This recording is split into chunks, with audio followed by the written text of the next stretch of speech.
तेजी से जनहित के काम करेगी। हमारे ब्यूरो चीफ विपिन परमार ने कैबिनेट मंत्री रणजीत सिंह से खास बातचीत की है, जिसमें उन्होंने बिजली विभाग 2022 का विजन साझा किया है। उन्होंने कहा कि अगले 6 महीने में 56,000 ट्यूबवेल कनेक्शन किसानों को सरकार देने जा रही है। सुनाते हैं आपको क्या कुछ कहना है उनका। साल 2021 का ये आखिरी दिन है। ऐसे में तमाम चीजें देखी देश ने, जूझना सीखा, साथ ही साथ आत्मनिर्भर बनना सीखा। अब नए साल की ओर जा रहे हैं, यानी कि 2022 के आगाज के लिए देश तैयार है, प्रदेश तैयार है। ऐसे में क्या कुछ आगे के लिए खाका तैयार किया गया है 2022 के लिए बिजली विभाग में, उस पर बात करने के लिए हमारे साथ हरियाणा के पावर मिनिस्टर रंजीत सिंह चौटाला साहब मौजूद हैं। सर, क्या कुछ तैयारियां अब नए साल की ओर जा रहे हैं? पिछले साल में हमने कोविड देखा, उससे जूझते भी नजर आए, उससे लड़ते नजर आए, हमने आत्मनिर्भरता सीखी। अब नए साल में विभाग के अंदर अगर बात करें तो क्या कुछ तब्दीलियां 2022 में जो है वो देखने को? पिछला साल जो था, मैं समझता हूँ कि हमारे देखने में सबसे एक तकलीफ का साल था।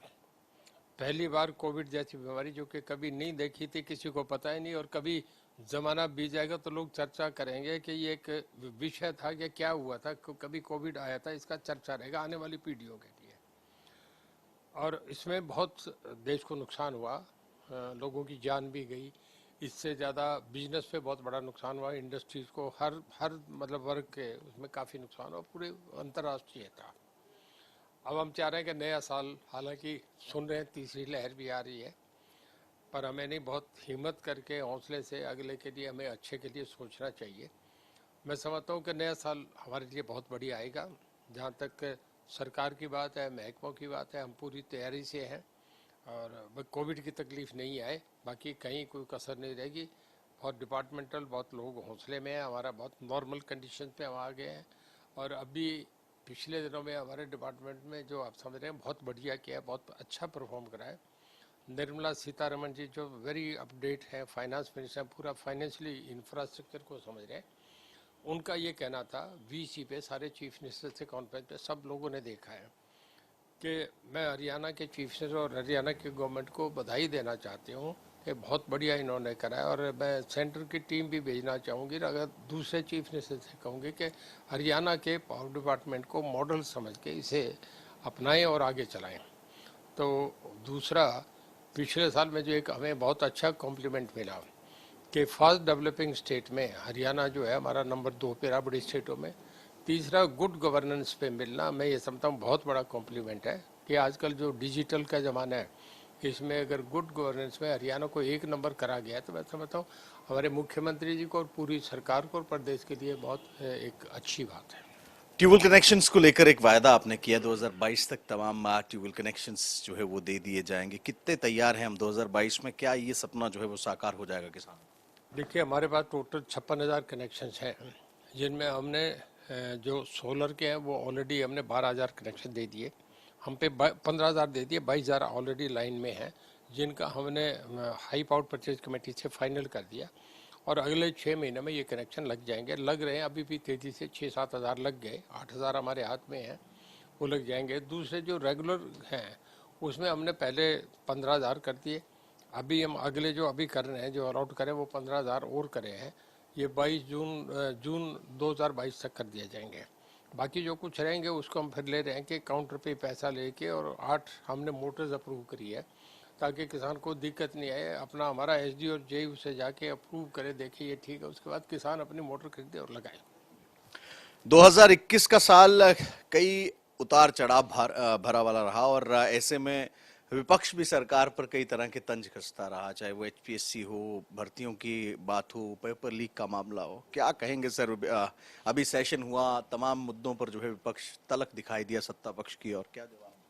बहुत लंबे समय अपोजिशन में रहे हैं, मैं समझता हूँ कि अपोजिशन का सरकार से ज़्यादा रोल होता है डेमोक्रेसी को जिंदा रखने में, डेमोक्रेसी को मजबूत रखने के लिए। पर वो तब बढ़िया है कि तर्क समेत बात करें। मधुल में बहुत अच्छे तरीके से अपना केस करते हैं, वाजपेयी जी अपोजिशन में थे, सुषमा जी बहुत अच्छे तरीके से धारा पर वो अपने केस को पेश किया करते थे।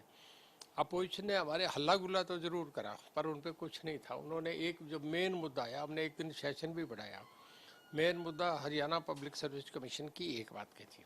मैं थोड़ा सा कंपैरिजन कर रहा हूँ कि एक इशू था, एक अधिकारी का मामला था, उसे सरकार ने तुरंत गिरफ्तार कर लिया, उससे पैसा बरामद कर लिया और कोर्ट में चालान पुट इन कर दिया। जहाँ कांग्रेस करती रही, मैं उसकी बात बताता हूँ। 1962 में प्रताप सिंह कैरों चीफ मिनिस्टर होते थे। मेरे फादर जो Devlal leader of the opposition थे। कैरों की करप्शन के खिलाफ, उनके बेटों की करप्शन के खिलाफ एक राष्ट्रपति को, डॉक्टर राधाकृष्णन को एक मेमोरेंडम दिया, जिसमें मेरे ख्याल में 60 एमएलए ने साइन करके दिया था, जिसमें बलराम जी दास टंडन थे, डॉक्टर बलदेव प्रकाश थे, डॉक्टर मंगल सेन थे, जगदत्त शर्मा जी भी थे और मौलवी अब्दुल गनी डार थे। वो मेमोरेंडम देने के बाद उन्होंने प्राइम मिनिस्टर को लिख दिया कि इसकी इंक्वायरी करी जाए। एस.आर. दास सुप्रीम कोर्ट के रिटायर्ड जज को कमीशन बना के अपॉइंट कर दिया था। थोड़े समय के बाद उसकी फाइंडिंग्स आ गई और प्रताप सिंह कैरों की गवर्नमेंट के खिलाफ स्ट्रक्चर पास हुए और प्रताप सिंह कैरों को 6 घंटे में रिजाइन करना पड़ा। आप देखिए, पंजाब, हरियाणा, हिमाचल तब एक था। ये 64-65 की बातें हैं, 64 की बातें हैं। तो एक मुख्यमंत्री को रिजाइन करा, करप्शन के चार्जेस पे रिजाइन करना, तो ये तो एक छोटा कर्मचारी था। नंबर 2, नंदनी सतपथी को जाना, टीटी कृष्णचारी को मुंदड़ा केस में रिजाइन देना पड़ा। और जगन्नाथ मिश्रा जो है वो तो अभी भी लालू जी के साथ जेल काटी है। कांग्रेस ने तो, मैं इससे ज़्यादा बताऊं कि इंदिरा गांधी के खिलाफ राजनारायण ने एक पेटिशन फाइल कर दिया था। उस पेटिशन में वो इलेक्शन पेटिशन था, उस पर स्ट्रक्चर पास हो गए कि इंदिरा गांधी ने गवर्नमेंट मशीनरी को मिसयूज किया एज प्राइम मिनिस्टर। उस पर उन्हें इस्तीफा देना पड़ा, उन्हें इस्तीफा नहीं दिया उन्होंने, और उल्टा उसमें नाराज होकर उन्होंने इमरजेंसी लगा दी। पूरी दुनिया में हर डेमोक्रेटिक कंट्री ने उसे कंडम करा कि सबसे बड़ा इतिहास हिंदुस्तान का काला दिन है वो। और सभी अखबारों में, मुझे याद है, Indian express, times of India, सब में ब्लैक लाइन छपी थी और बीच में खाली पेपर आया था। तो कांग्रेस पे तो इतने गंदे काम हैं। अभी पिछली सरकारों में जब कांग्रेस रिजीम थी, जिसका किरण चौधरी कह रही है कि हमने इतनी ऐसा वाली सरकार नहीं देखी, HCS के केस में हुआ, इंस्टीट्यूशनल प्लॉट में हुआ, कितने कितने घोटाले निकले हैं। और अगर अपोजिशन में दम होता तो जिस दिन हमारे मुख्यमंत्री जी ने बिना विचलित हुए हाउस में जवाब दिया तो उन्हें सुनना चाहिए था। मैं हाउस में था, 31 मेंबर से 25 मेंबर चले गए थे, इवन हुड्डा साहब भी हाउस में थे, 6 मेंबर है। नहीं तो जब leader of the house reply करता है डिबेट के बाद तो उसे सुनना चाहिए था। मैं नहीं समझता उनकी बातों में कोई दम था, और हताश होकर उन्होंने तो एक ढोल बजा के जाना था, वो मामला हुआ था। इस साल में हमने बिजली विभाग पर आपकी जिस तरह की एक नकेल आपने जो है वो कसी, और 72 घंटे की रेड्स देखने को मिली। आप लगातार जो बिजली चोरी थी उसको पकड़ने का काम किया। क्या रिकॉर्ड तोड़ेंगे 2022 में? मतलब ये 72 घंटे से भी ज्यादा। देखिए, हमारा काम कोई रिकॉर्ड तोड़ना या कहीं छापे मारने का नहीं। हमारा एक काम है कि चीज़ें दुरुस्त हो जाएं, लोग एक हैबिट बना लें, चोरी की आदतें छोड़ दें। अगर लोग चोरी बंद कर दें तो मैं कहीं भी रेड करूंगा ही नहीं। हमारा एक है कि चोरी बंद हो, लोगों को हम बिजली दें, हम पे एक्स्ट्रा बिजली, हम प्रॉपर चैनल से रेवेन्यू कमाएं तो वो ज़्यादा अच्छा है। पर जब लोग चोरी करते हैं, एक हमारा ऐसा SDO था जिसने 4 करोड़ रुपए का किसी का बिल था, कनेक्शन कट गया था, उसके बाद भी उसे 2 नंबर में कनेक्शन दे दिया और उसे मीटर चालू करवा दिया। ऐसे अधिकारी हमने 200 हैं जो हमारे रडार पे हैं। और मैं समझता हूँ हम 15 जनवरी तक, हमने इस साल अभी कराने वो केसेस तैयार हैं, 10-15 पे एक्शन होगा।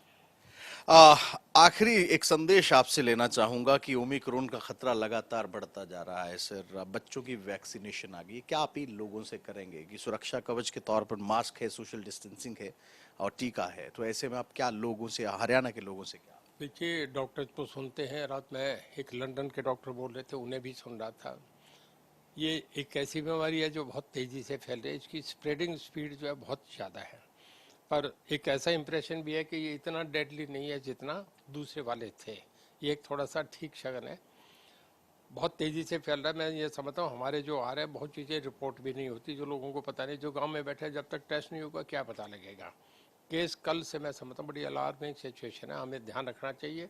इसका बचने का एक ही तरीका है कि हम सोशली डिस्टेंस करें, मास्क लगाएं, यही सबसे बढ़िया तरीका है। जो पहले एहतियात लिए वो ले, और सबसे ज़्यादा यही है कि अब लॉकडाउन नहीं कर सकते, क्योंकि लॉकडाउन करने से आपकी इकॉनमी, सब कुछ देश में बहुत नुकसान होता है। ऐसे लोग ही सेल्फ कंट्रोल करके करें तो वो ज़्यादा बेहतर रहेगा। बिजली मंत्री हैं रंजीत सिंह जी, जिन्होंने साफ तौर पर एक विजन डॉक्यूमेंट 2022 के लिए रखा है कि किस तरह से जो है तमाम चीजों को लेकर बिजली विभाग जो है वो आगे बढ़ेगा। इसी के साथ साथ विपक्ष पर भी तंज कसा कि लगातार सदन के अंदर भी और सदन के बाहर भी बिल्कुल बेमुद्दा होकर जो है वो सिर्फ हंगामा काटने का काम किया है। मुद्दों पर चर्चा करें, सदन के अंदर करें, स्वागत है। इसी के साथ साथ अगर बात करें, लोगों को ये अपील भी करी है कि ओमिक्रॉन के खतरे से बचने के लिए टीकाकरण कराएं और साथ ही साथ जो प्रोटोकॉल और गाइडलाइंस है उनकी पालना करें। कैमरा पर्सन शशांक के साथ विपिन परमार, इंडिया न्यूज।